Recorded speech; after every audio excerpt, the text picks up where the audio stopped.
네, 윤석열 정부 출범 1주년 맞아서 기획 릴레이 인터뷰 마련했습니다. 각 부처 장 차관 만나 정부 대책 대해서 이야기해보는 시간입니다. 정부 대책에 대해서 이야기해보는 시간입니다. 오늘은 농림축산식품부의 정황근 장관 전화로 연결돼 있습니다. 안녕하세요.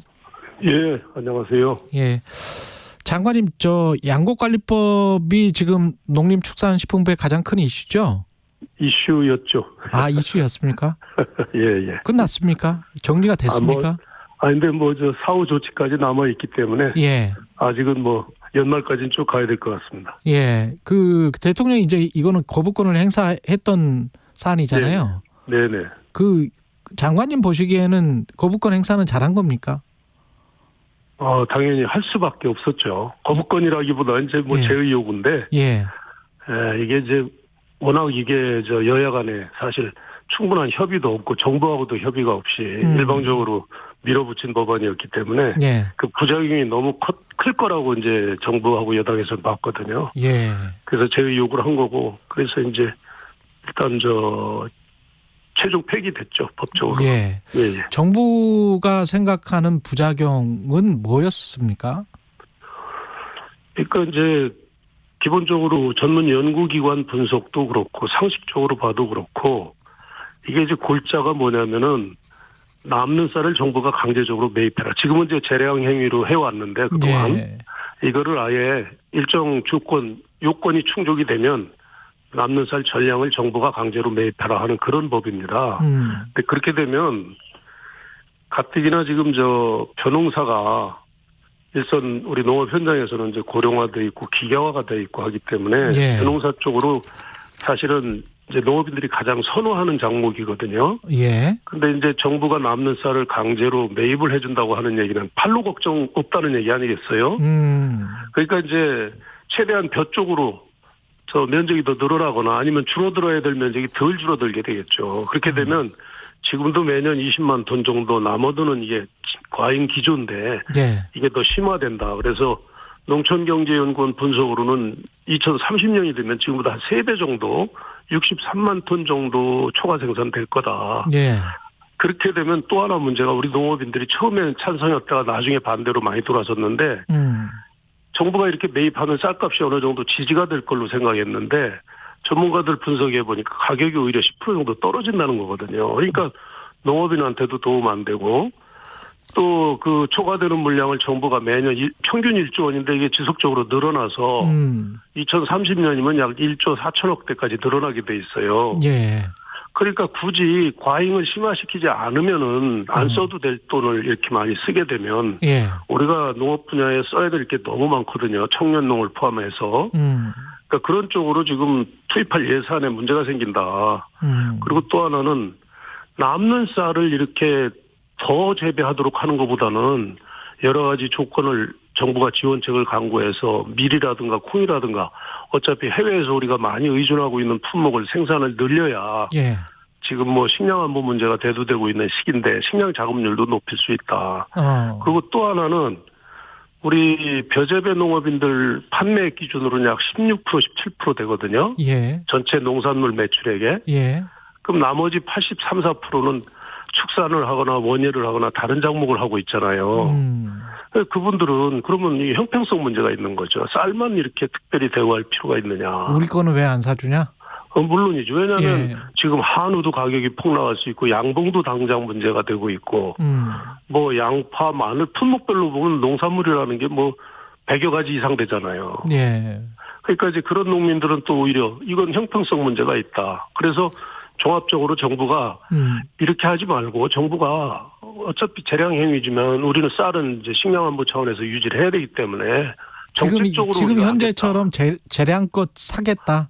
그렇죠. 예. 네. 의무적으로 사는 거는 그거는 너무 부담스럽다. 너무나 크기 때문에 예. 부작용이 너무나 크다 이거죠. 예. 네. 그렇게 되면 오죽하면 예. 그래서 오죽하면 농림부 장관이 지난 9월 이후로 거의 매일 반대하다시피 했거든요. 그렇군요. 이렇게 하면 안 된다고. 예. 네네.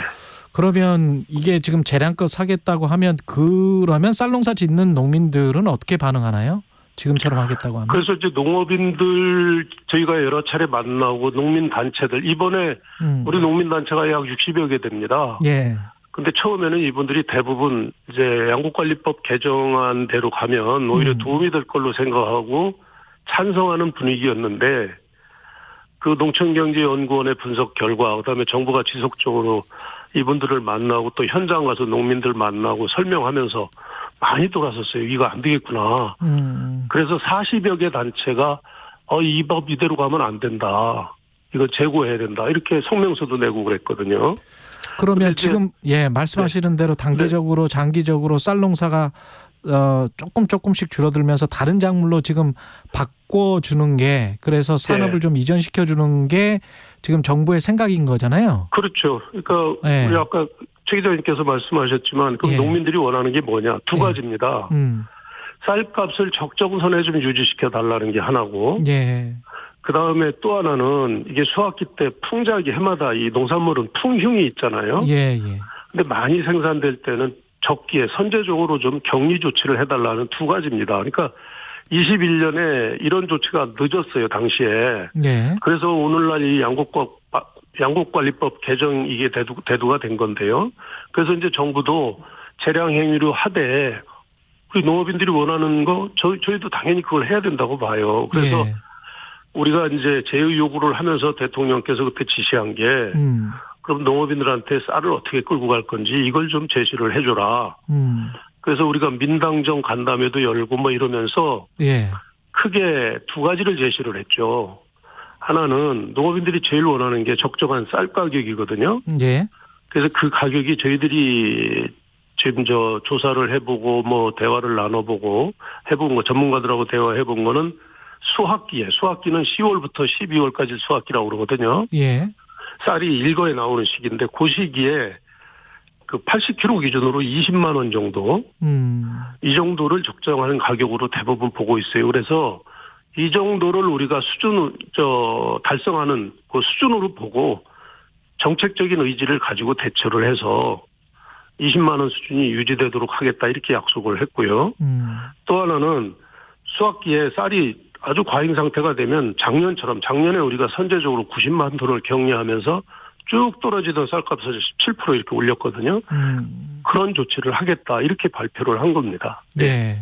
쌀 소비 그 수급이 결국은 문제인데 좀 확대 그 수요를 좀 진작시킬 수 있는 그런 차원에서 가루쌀 이야기가 많이 나오는 것 같은데요. 그렇죠. 가루쌀이 대안이 될까요? 충분히 대안이 됩니다. 이게 사실은 제가 진흥청장 할 때 돌연변이에 따라서 이게 나온 건데요. 세계 하나밖에 없고, 그러니까 그 밀은 우리가 밀가루라는 소재를 활용해서 가공식품으로 쓰고 있잖아요. 소재로. 그렇죠. 밀은 그 통밀을 바로 이렇게 도정을 하면 바로 가루가 돼요. 아, 쌀가루구나. 쌀가루. 그러니까. 그렇지. 가루가 되지. 그렇지. 근데 쌀은 이게 워낙 딱딱하기 때문에 그냥은 바로 가루를 내면 세포가 다 깨져서 쓸모없는 가루가 돼요. 그래서 지금 우리가 떡을 만들거나 뭐 떡볶이를 만들거나 다 이 가공하는 쌀은 물에 불리는 과정이 있어요. 그래 물에 불려가지고 읍기하다 보니까 거기서 영양소가 많이 유출이 되겠죠. 그걸 또 다시 건조시키고 하니까 과정이 좀 복잡하고 비용이 많이 들어요. 그러니까 쌀가루 산업이 굉장히 획기적으로 늘어나지 못합니다. 근데 이 가루쌀은 겉은 쌀인데 밀하고 똑같아요. 그래서 물에 불리지 않고 그냥 제분기로 빻는 거예요. 그래도 세포가 안 깨져요. 그래서 이번에 우리 기자단들 모시고 직접 그 사주동화원이라는 제분업체 가서 50톤을 한번 실제 해봤잖아요. 가루쌀을 그러니까 농가에서 재배를 해가지고 그걸 출시를 하는 거군요. 그렇지. 그러니까 농민 입장에서는 벼재배하는 게 제일 좋아요. 논에서는. 다른 거 재배하려면 노동력도 많이 들어가고 힘들어요. 근데 가루쌀은 벼하고 똑같으니까 그냥 농민은 벼재배를 하는 거예요. 다만 용도가 이거는 밥으로는 못 먹어요. 이거 죽이 돼버려요. 물에 닿으면. 그러니까 이제 농업인은 가루쌀을 그대로 재배하고 거기서 나오는 쌀은 밀가루를 대체하는 쪽으로 쓰면 식량 안보도 우리가 제고할 수 있고 그다음에 이 가루쌀은 3달 반만 논에서 키우면 돼요. 일반 우리 밥쌀은 5달 이상 키워야 되거든요. 예, 이모작도 그러니까 가능한. 겨울철 밀하고 이모작이 될 수 있어요. 그러네. 예. 그러니까 이게 뭐 대한민국에서는 제가 그래 오죽하면 신의 선물이라고 당시에 했는데 우리 식량 작업률도 높일 수 있고 이 경지가 좁은 나라에서 이거를 획기적으로 한번 늘려보겠다. 그렇지. 밀을 1년에 200만 톤 밀가루를 사다 먹는데 10%만 대체해도 20만 그렇지. 톤이잖아요. 그렇지. 그다음에 겨울에 밀을 또 재배할 수 있으니까 이모작으로 그걸로 쉽게 거기서 또 빵을 밀을 만들 수 있다 생산하지. 이거예요. 아 이거는 밀하고 똑같다고 보시면 돼요. 그래요? 이미 제빵하고 있는 데도 있고 그래서 이제 지난해 100헥타 심었다가 금년에 2000헥타를 심어요. 예.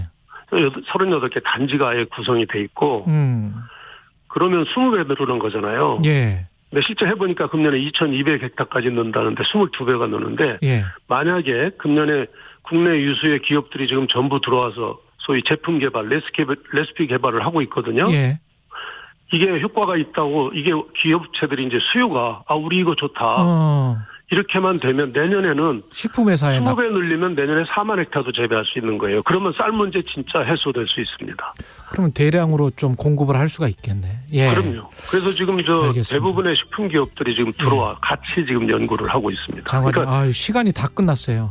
너무 이야기를 재밌게 하셔가지고 고맙습니다 오늘. 예. 그래요. 예. 농림부의 정황근 장관이었습니다. 고맙습니다.